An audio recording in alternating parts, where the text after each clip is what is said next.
Exhaust done on the LS Swap 80 for Ford F-150.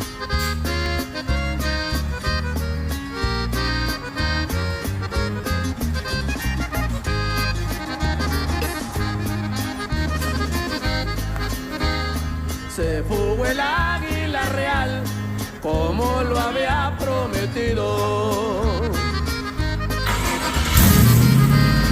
Ninguna ley de la tierra jamás lo verá cautivo. Su destino eran los cielos, lo firmó Amado Carrillo.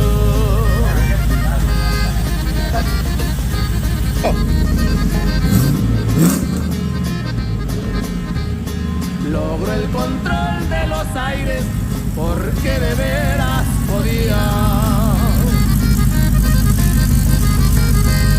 Piloteando sus turbinas de...